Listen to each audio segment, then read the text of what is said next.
Have you ever considered yourself a balancing factor in someone else's life? Have you thought about that possibly your calm can actually be transmitted to another person, that they might glean from you, that they might be able to balance and help themselves to regulate their own emotional state simply from the place that you're at? We're going to talk a little bit about that in today's podcast.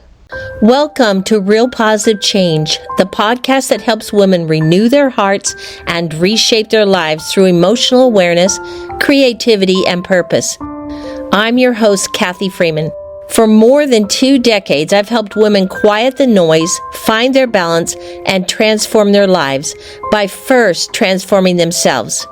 Here we talk about what it really means to live with emotional resilience, how to navigate life's challenges, find peace in busy seasons, and reconnect with your God-given rhythm so you can show up as your best self each day. Join me at realpositivechange.com. I'll see you there. Welcome, dear friends. I'm Kathy Freeman, and this is the Real Positive Change podcast. Today I want to talk about something we all have more influence over than we often even realize. Each one of us, parents, caregivers, teachers, friends, has the opportunity to become a balancing factor in someone else's life. Have you ever thought about that? And now I'm not talking about, this isn't about fixing something or by controlling them. It's not by having the perfect words spoken at the perfect moment, but by how we show up, by the emotional tone that we bring into a situation, and by the calming or the urgency we carry into every moment. We all know that this world feels increasingly loud and it's going by fast. It's so demanding, and balance has become one of the most generous gifts we can offer one another. It begins with understanding how emotions actually work inside the brain, inside the body, and inside our own relationships. One of the most important truths research continues to affirm is this: emotional resilience is not taught through lectures, it's learned through experiences. Now, before a child can calm themselves, they rely on us to help calm their nervous system. This isn't a weakness on their part, it's how the human brain is actually designed. The part of the brain responsible for emotional regulation, the prefrontal cortex, is still developing throughout childhood and even into early adulthood. When a child feels overwhelmed or feels frustrated or emotionally flooded, their nervous system doesn't yet have the capacity to settle on its own, so it looks outward. Research calls this co-regulation. Co-regulation means a child's brain and body takes cues from the emotional tone of the adults that they trust. This is really important to understand. They pick up on the tone of voice. They take cues from our pace, our presence, and our posture. The nervous system for all of us is always asking, am I safe? Is someone with me? Can I relax yet? These are questions that are constantly running through our mind. But before a child learns to self-regulate, they must first experience being regulated with someone else. This means something important for all of us. We don't have to be perfect, y'all. Let's not stress out about, oh my goodness, I didn't realize this. Now I've got to be perfect. No, it's not about being perfect. We just need to know how to return ourselves to calm. We set the example for others. That return is what teaches resilience. Here's a reframe that many of us need. Stress is not the enemy. Stress is part of being human. The goal is not to raise stress-free children or to live stress-free lives ourselves. The goal is to know what to do when stress shows up. Research shows that emotions we suppress don't disappear. This is so important. The emotions we suppress don't disappear. They resurface sideways. They come as anxiety, irritability, shutdown, or physical symptoms. So instead of asking, how do I stop this feeling? We ask, how do I meet this feeling safely? That's where tools matter, and that's where creativity becomes a powerful balancing force. To understand how we can become a balancing factor for others, we need to understand how emotions are formed. I use a simple framework I've talked about many times called STORY, S-T-O-R-Y. S is a situation, something happens, a comment, a mistake, a transition.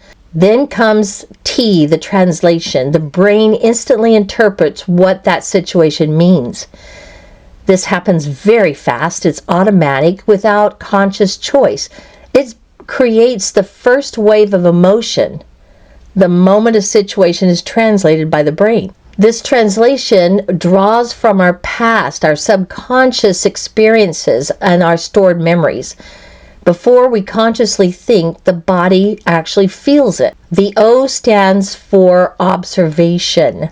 We form this observational thought about what we just felt. This thought interprets the emotion and assigns meaning to it. We start to ask the question, is this safe? Or, I messed up here. I don't know. I made a mess of this.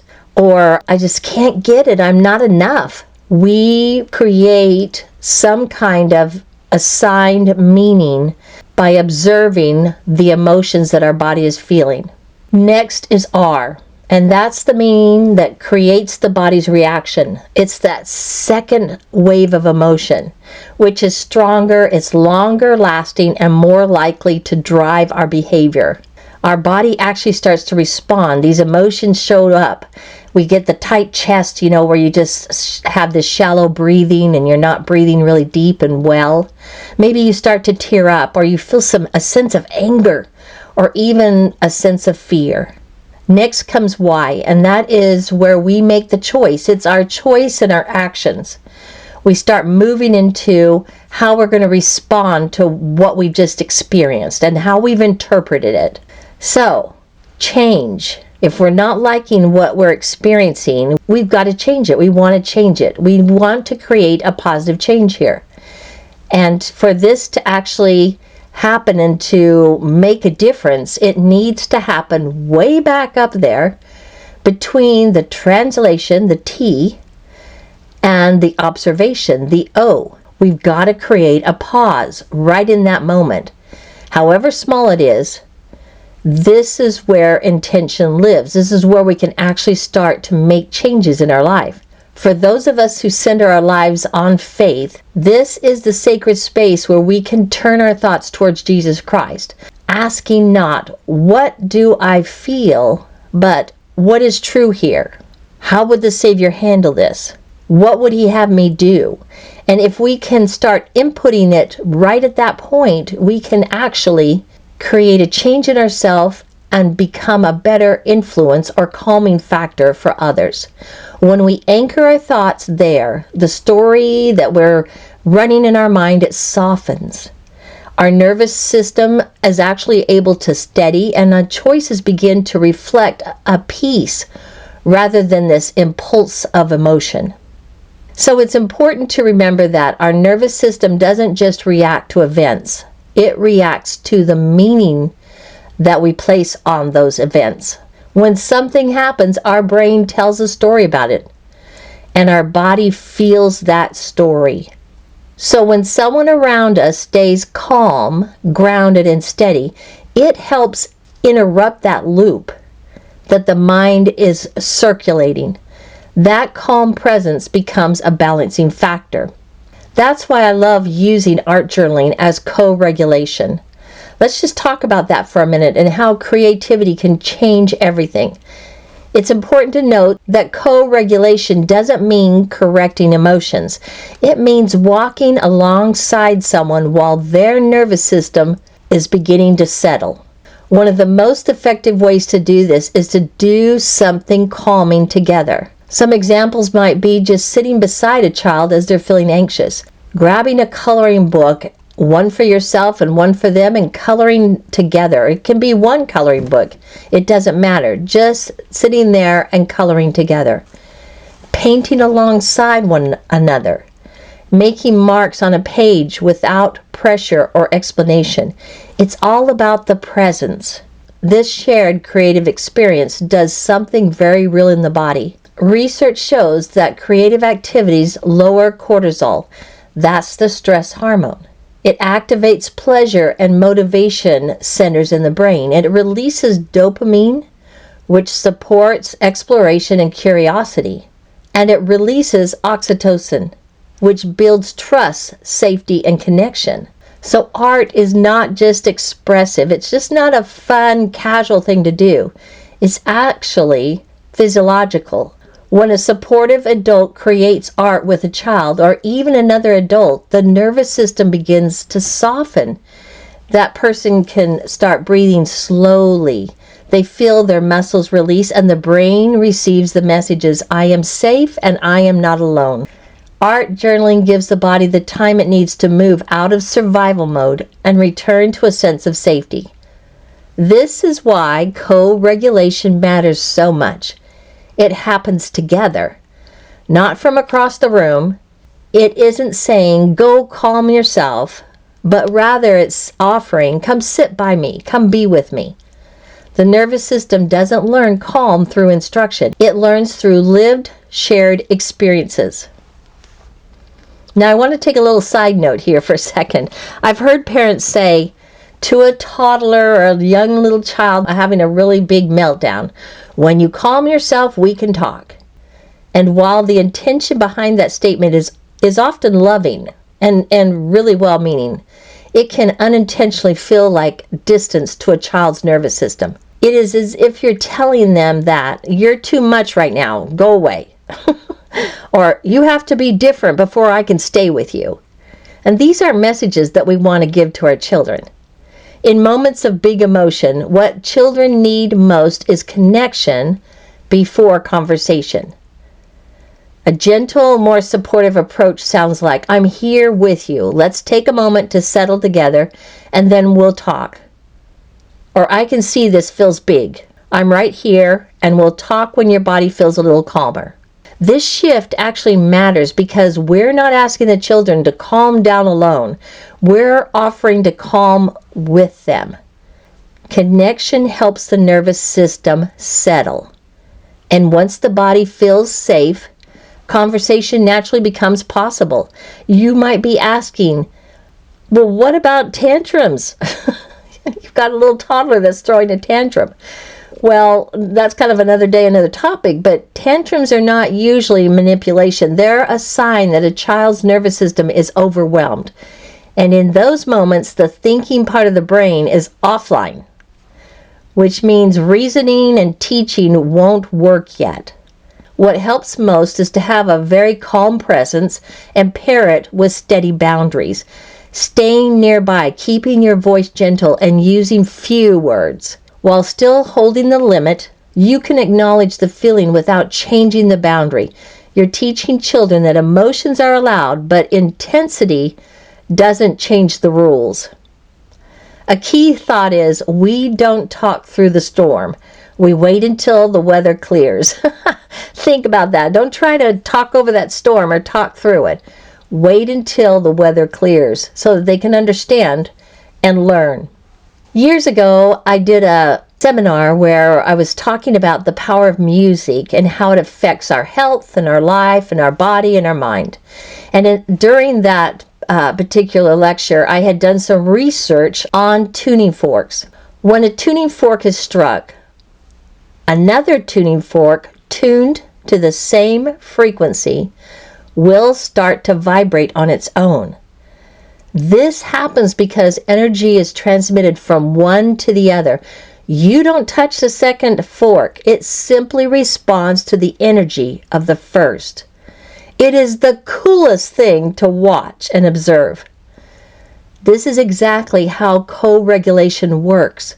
When you stay calm, steady, and grounded, the nervous system of the person around you, child, spouse, friend, whomever it may be, can begin to resonate with that same calm.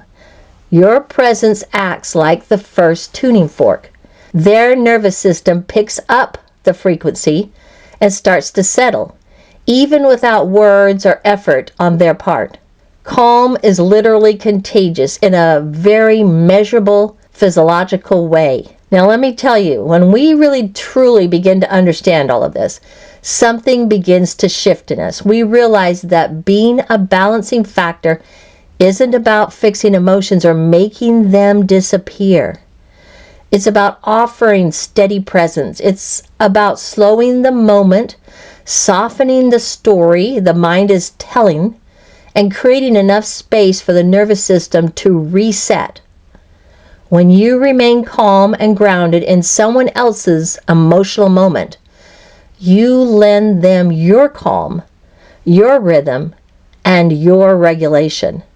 Your steadiness becomes an anchor, and over time, through repeated experiences of safety and connection, they begin to feel that steadiness within themselves. This is how we teach our children, our young adults, to be able to regulate their own emotions. Balance is contagious, and so is calm.